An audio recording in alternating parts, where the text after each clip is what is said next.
téléspectateurs, bonjour chez vous et surtout merci de nous rejoindre dans le cadre de l'émission L'invité de la rédaction. L'invité de la rédaction sur la RTN pour ce jour reçoit l'illustre personnalité Jean-Gaspard Toutoumaï.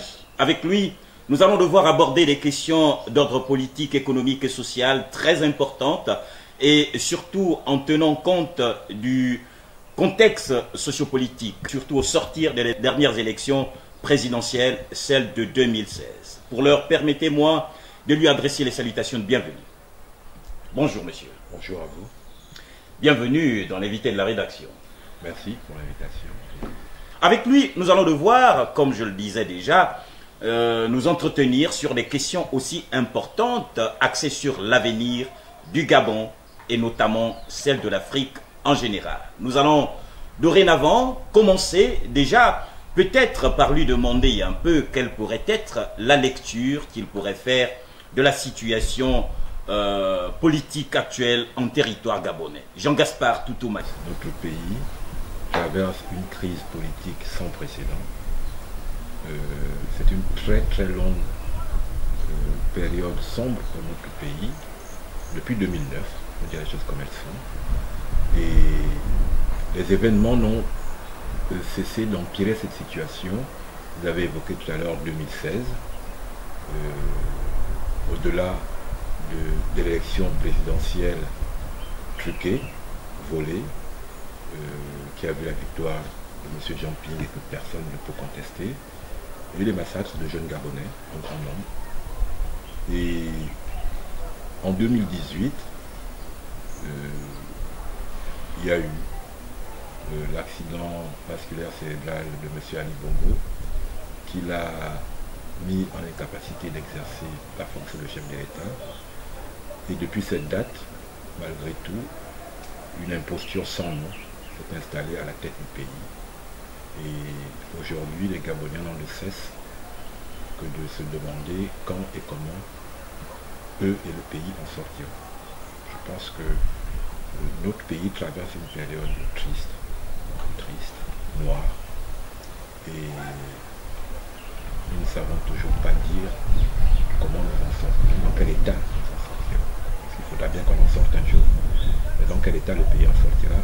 Là est la grande question qui se pose aux responsables politiques que nous sommes. Et nous espérons que nous trouverons les voies sages et pacifiques pour en sortir. Et là, tout le peuple gabonais vous y attend. Mais pour l'heure, restons axés sur cette question de célébration de la fête nationale, celle de l'indépendance du Gabon. 1960-2020 aujourd'hui. Jean-Gaspard Toutoumaï, quel est votre commentaire quand nous célébrons aujourd'hui la fête de l'indépendance? Justement, j'aime mieux le terme fête nationale que fête de l'indépendance. Parce que trop souvent, au Gabon comme dans la plupart des anciennes colonies, quand on parle de fête de l'indépendance, on consacre trop de temps à parler du passé, on consacre trop de temps à faire le procès de la colonisation et du néocolonialisme. Je préfère souvent laisser cette partie aux historiens. C'est leur travail désormais. Ce n'est plus le travail d'un homme politique que de commenter l'histoire, fut-elle douloureuse. Je parle souvent de fête nationale en disant c'est le moment où la nation doit pouvoir se retrouver et s'interroger sur son avenir. C'est l'avenir du Gabon qui m'intéresse. Notre pays a cette particularité d'avoir plus de la moitié de sa population qui a moins de 20 ans. C'est un pays de jeunes, donc un pays d'avenir. Et je pense que quand on parle de fête nationale chez nous, c'est de nous poser la question, en tout cas les responsables politiques doivent se poser la question de savoir quel avenir on peut offrir à notre jeunesse, à nos enfants. Quelle espérance on peut leur donner. Le temps elle est faible aujourd'hui. Nous venons de passer une année, comme vous le voyez, où plus du tiers de l'année scolaire a été amputé à nos enfants. Nous ne savons pas encore dire à quel moment ils vont repartir à l'école et dans quelles conditions. Ce sont ce type de préoccupations qui, à mon avis, doivent être celles auxquelles nous devons songer le jour de la fête de l'indépendance, autour de nos enfants et avec eux. C'est cela qui me préoccupe et je suis embêté, préoccupé de ne pas pouvoir dire à nos jeunes, demain ce sera bien. De pouvoir dire à nos jeunes, rêvez. Vous avez le droit de rêver et on va ensemble réaliser vos rêves. Et ça, pour un responsable, pour un père, pour un adulte, c'est quelque chose de difficile à vivre. Et c'est ce que notre pays vit aujourd'hui. Nos enfants ont cessé de rêver. Ils ont cessé de se dire que demain, ils pourront être qui pilote, qui architecte, qui médecin, qui... tous les métiers auxquels un enfant de 14 ans, 15 ans, 16 ans peut rêver, qui peuvent lui permettre en fait d'utiliser son potentiel au maximum. Aujourd'hui, ils ne savent pas ce qu'ils deviendront parce qu'ils ne savent même plus dès maintenant ce qu'ils sont. C'est une préoccupation pour moi. Quand on parle de fête nationale chez nous, c'est cela ma préoccupation. Votre préoccupation première, vu que vos prédécesseurs, vos aînés, qui sont nos pères d'ailleurs, ont pensé à la sacralisation de la jeunesse dite sacrée, et pour vous, aujourd'hui, à travers ce que vous nous énoncez comme propos, la jeunesse ne serait pratiquement plus sacralisée. Et là, vous ferez certainement mention de ce crime de lèse-majesté contre le système éducatif gabonais. Oui, parce que moi j'ai été un jeune et je n'ai pas été sacrifié comme jeune. J'ai eu une jeunesse heureuse, je l'ai eu au Gabon comme jeune Gabonais. C'est l'État gabonais qui m'a offert comme jeune tout ce que j'ai eu, une école gratuite depuis le CP jusqu'à mes études supérieures, financée par l'État. J'ai fait la plupart de mes études au Gabon. Donc, et j'ai pu rêver et réaliser pour partie mes rêves. Donc moi, oui, mes pères peuvent dire qu'ils n'ont pas sacrifié la jeunesse de leur temps parce que j'étais la jeunesse de ce temps. Et je n'ai pas le sentiment d'avoir été sacrifié. Par contre, aujourd'hui, moi je me pose la question de savoir, est-ce que je ne suis pas en train, du moins ceux de ma génération, ne sont pas en train de sacrifier notre jeunesse à nous, qui seront les adultes de demain. Et si nous sacrifions notre jeunesse, c'est notre pays que nous sacrifions. Et aujourd'hui, effectivement, le système éducatif gabonais, au-delà même du système éducatif gabonais, la vie sociale gabonaise sacrifie les jeunes.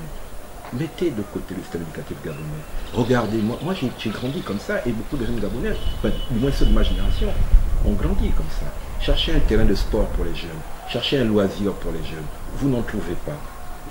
Qu'est-ce qui occupe un jeune aujourd'hui? Qu'est-ce que la société met à la disposition du jeune pour qu'il puisse s'épanouir? Peu de choses.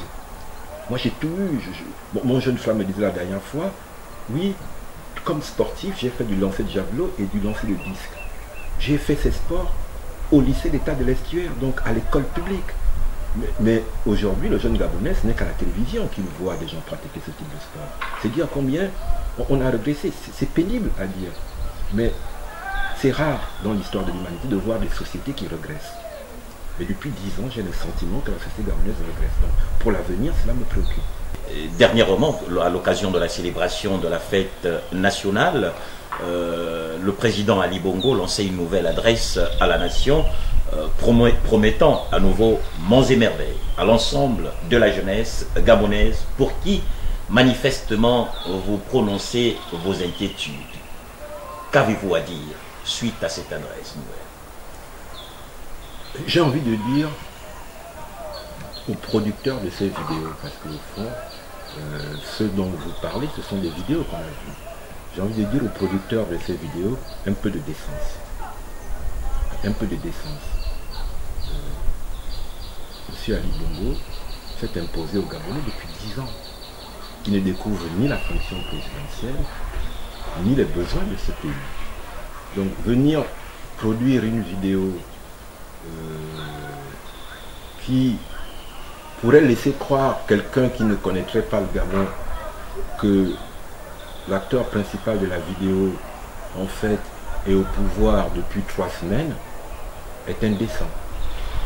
C'est tout simplement indécent. J'ai envie de dire à ce monsieur dame que Barack Obama a mis 8 ans au pouvoir. 8 ans. Donc qu'en réalité, transformer un pays, moderniser, quand on vient découvrir 10 ans après qu'il faut moderniser le Gabon, non, on transforme un pays, on le modernise en bien peu de temps. Donc, j'ai le sentiment qu'ils ont recruté des scénaristes et et des réalisateurs quelque part dans un pays, en leur disant qu'est-ce qu'on peut raconter comme belle histoire à ces Gabonais à la faveur de leur fête nationale. Mais les Gabonais connaissent leur réalité. Et je pense qu'ils se sont sentis même un peu insultés par ce qu'ils ont entendu. Ils se sont dit qu'on ne les respectait pas. Du déjà dit, du déjà entendu.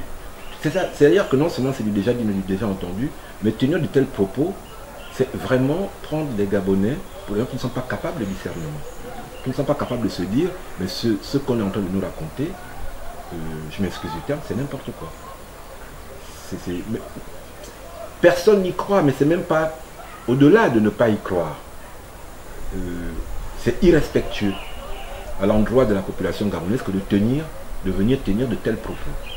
Je disais à quelqu'un, vous savez, en 1975, qu'Omar Bongo a créé une faculté de médecine au Gabon pour former des médecins.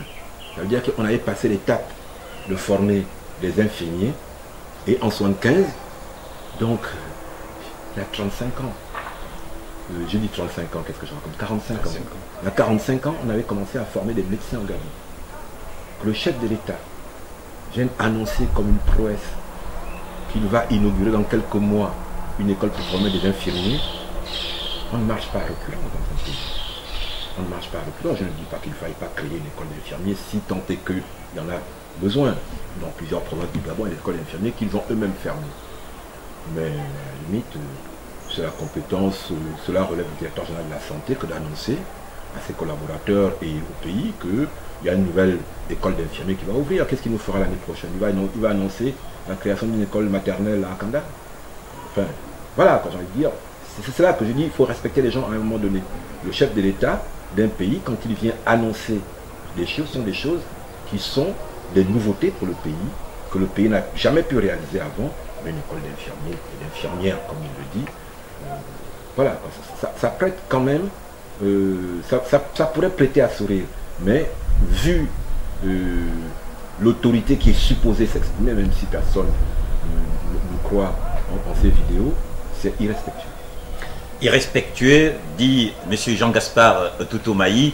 Nous allons passer à la seconde partie de notre émission invité de la rédaction, et cette fois pour amener notre invité bien sûr à donner certainement son appréciation sur la question abordée actuellement au niveau de la sous-région. Nous allons certainement remonter au niveau de l'Afrique de l'Ouest avec cet événement d'actualité qu'ont connu les populations maliennes. On parle d'un putsch, d'un coup d'État, ce que d'ailleurs les populations maliennes n'en reconnaissent nullement. Peut-être déjà une impression suite à cet événement connu du côté du Mali, l'Afrique noire. On parle d'un printemps arabe. La situation du Mali doit donner à réfléchir sur deux aspects. Il ne faut jamais regarder où on tombe. Il faut souvent essayer de regarder où est-ce qu'on a trébuché pour finir par tomber à un moment donné. La crise malienne actuelle vient de ce que, semble-t-il, les élections législatives au Mali ont été truquées, ont été manipulées. Il y a plusieurs circonscriptions dans lesquelles, semble-t-il, les résultats ont été inversés. Cela a entraîné une colère populaire et dans l'opinion.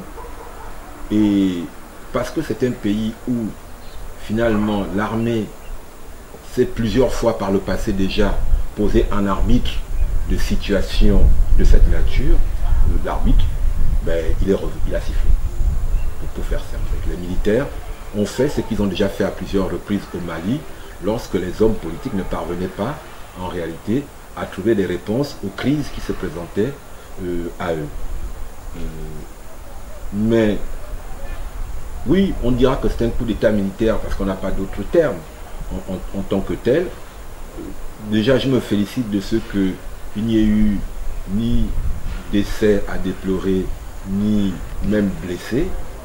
Et ensuite, on entend ici et là des positions qui sont prises par la CEDEAO, par l'Union africaine, mais... Demandons le rétablissement du président Ibeka. Oui, je pense que je serais très surpris que le président Ibeka soit rétabli. Là, je parle comme observateur d'une situation depuis l'extérieur. Je pense que les premières positions qui ont été prises et par la CEDEAO et par l'Union africaine et par le Conseil de sécurité des Nations Unies étaient, à mon avis, de meilleure sagesse, qui était de dire qu'il fallait rapidement retourner à l'ordre constitutionnel. C'est-à-dire qu'en réalité, les militaires n'ont pas vocation à diriger un pays, et encore moins le Mali. Ce n'est pas souhaitable pour le Mali. Donc il faudrait que, très rapidement, en fait, une réponse politique soit donnée à cette crise pour qu'on en sorte. Mais, vous savez, il faut comprendre la communauté internationale et il faut comprendre les jeux des acteurs. Le Mali est un pays en guerre aujourd'hui. Le Mali est un pays en guerre contre le terrorisme au nord jusqu'au centre du Mali, et vous avez quand même des troupes et françaises et américaines qui opèrent sur le territoire malien. Donc, je serais quand même surpris que tous ces militaires qui appartiennent à des puissances de superpuissance aient été surpris par ce qui s'est passé au Mali. Je serais tenté, moi, pour ma part... De penser à une ingérence? Non, pas une ingérence. Un laisser-faire.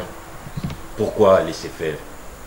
Peut-être parce qu'il n'était pas tant que ça opposé à la démarche des militaires maliens. Parlons de la présence de la France, par exemple, qui reste la puissance coloniale et qui pourrait maintenir son pouvoir dans l'optique de préserver ses intérêts. Pourquoi laisser aller? Mais la question est aujourd'hui, quelle est la position de la France? Nul ne la connaît.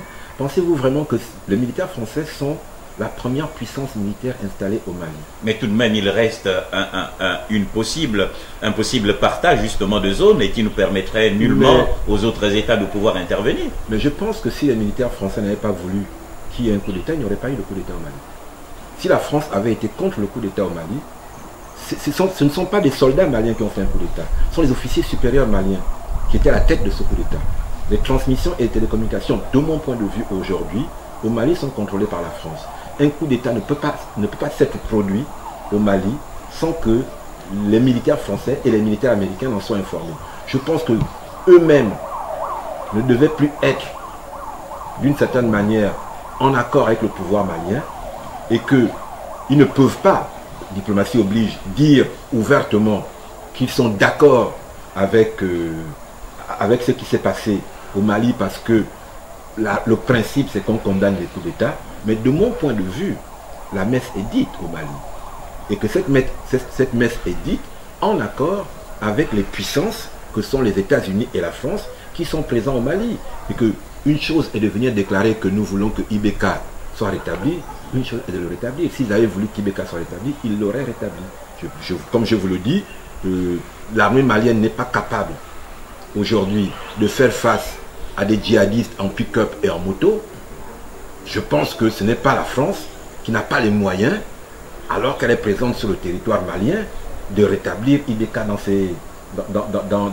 ses fonctions. S'ils ne le font pas, c'est parce que peut-être que quelque part, ce que font les Maliens aujourd'hui, c'est-à-dire au fond ce que souhaitait le peuple malien en manifestant, ce que est venu exprimer l'armée malienne en débarquant IBK, est peut-être aussi quelque chose qui ne dérange pas tant que ça les puissances que sont la France et les États-Unis. Maintenant, la CEDEAO, il suffit de regarder la situation personnelle de chacun des chefs d'État de la CEDEAO pour comprendre pourquoi ils sont amenés à prendre certaines positions. Chacun là-dedans, vous savez, quand on fait de la politique extérieure, on fait aussi un peu de politique intérieure. Donc je pense que chacun là-dedans essaie aussi de régler ses propres problèmes. Jean-Gaspard Toutoumaï, nous constatons quasiment que dans toute la zone francophone, ces situations se trouvent récurrentes à un tel point que cela donnerait l'impression d'un ras-le-bol et d'ailleurs d'un souhait d'en finir avec le contrôle de la nébuleuse France sur ses colonies. Pensez-vous que l'Afrique noire francophone soit à même de pouvoir relever ce défi, celui de se débarrasser du pouvoir colonial?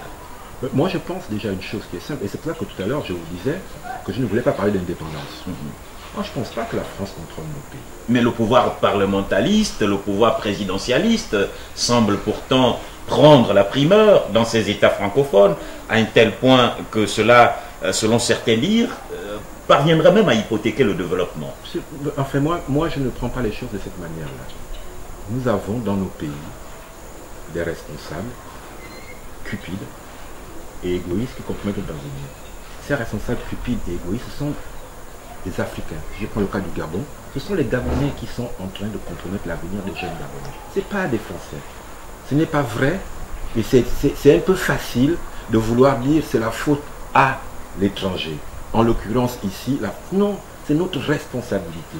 Ce qui se passe au Gabon aujourd'hui, c'est la responsabilité de Gabonais et de Gabonaises.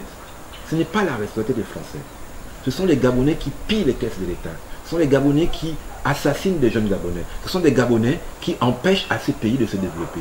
La France elle-même, mais ce serait vrai pour la Chine, les États-Unis, l'Allemagne, ils ont intérêt à avoir un Gabon riche, prospère et démocratique avec lequel ils auraient à commercer. Mais si nous-mêmes, parce que nous sommes cupides, parce que nous sommes sots, si je prends le terme, nous hypothéquons nos pays et l'avenir de nos pays, la réponse, parce qu'au fond, dès qu'on a dit que c'est la faute à la France, c'est le bon moyen de se dire donc je ne peux rien faire. Or non, ce sont des Gabonais qui compromettent l'avenir du Gabon et c'est la responsabilité des Gabonais que de dire à leurs autres compatriotes, ça suffit. Il faut que notre pays fonctionne normalement. L'avenir du Gabon, c'est la responsabilité des Gabonais. Nous sommes indépendants depuis 60 ans. Cessons de nous comporter comme si nous sortions du lit de l'indépendance. Cessons cela. Aujourd'hui, dans tous les métiers au Gabon, dans toutes les responsabilités au Gabon, ce sont des Gabonais. Il n'y a pas d'étranger qui dirige le Gabon. Et lorsque un étranger fait n'importe quoi au Gabon, c'est souvent parce que c'est un Gabonais qui lui permet de faire n'importe quoi. Aucun étranger, fût-il français, ne va quitter son pays pour venir faire n'importe quoi au Gabon. Et ce qui est vrai au Gabon est vrai pour le Congo, pour le Cameroun, pour le Mali, pour le Niger.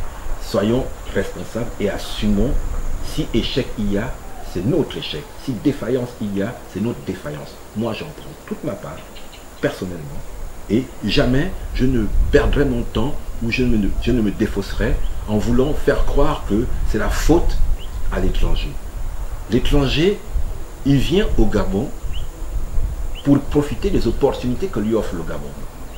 Si les Gabonais eux-mêmes bousillent leur pays comme ils le font en ce moment et laissent à l'étranger le soin de s'enrichir sur le dos du Gabon, comme le font nos compatriotes qui sont au pouvoir, ce n'est pas la faute des étrangers, c'est la responsabilité de nos compatriotes.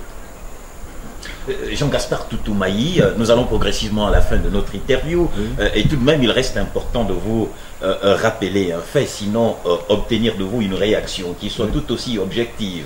La situation du Mali pourrait-elle faire école au Gabon? Dans quel sens? Nous avons vu justement ce commentaire que vous faites par rapport à la sortie de l'armée malienne, reconnaissant et se souvenant de la souveraineté qui revient a priori et fondamentalement à la population malienne. La sortie de cette armée finit par faire bouger les choses. Pensez-vous qu'au niveau du Gabon, cette situation puisse se reproduire quand bien même certains commentaires pourraient laisser présager d'autres sentiments?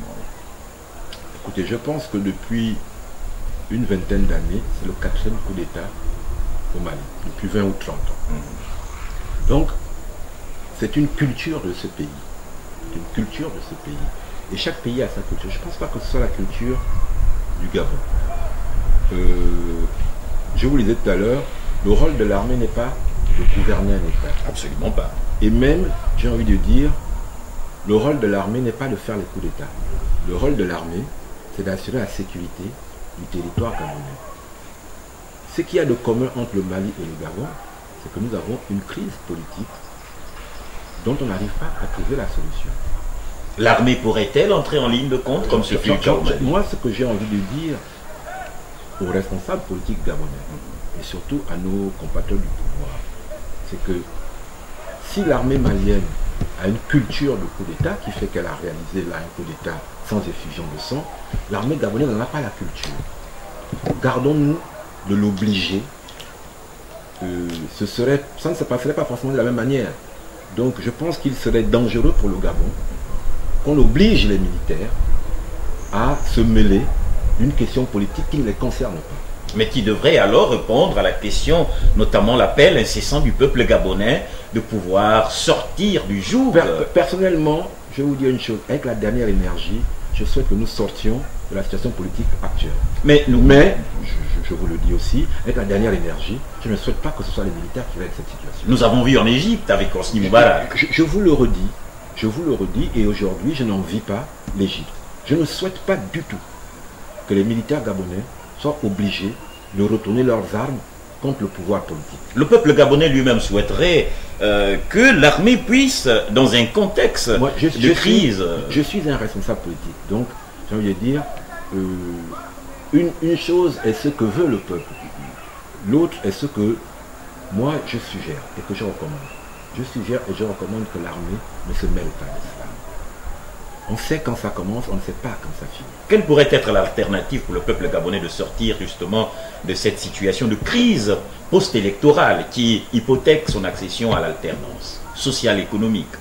Écoutez, s'il y a 30 000 Gabonais demain à la place de l'indépendance, je pense que ce serait déjà un début de réponse. Mais vous connaissez justement, une fois le peuple gabonais rué, lancé dans les rues, la seule alternative, les forces armées. Qui y allent.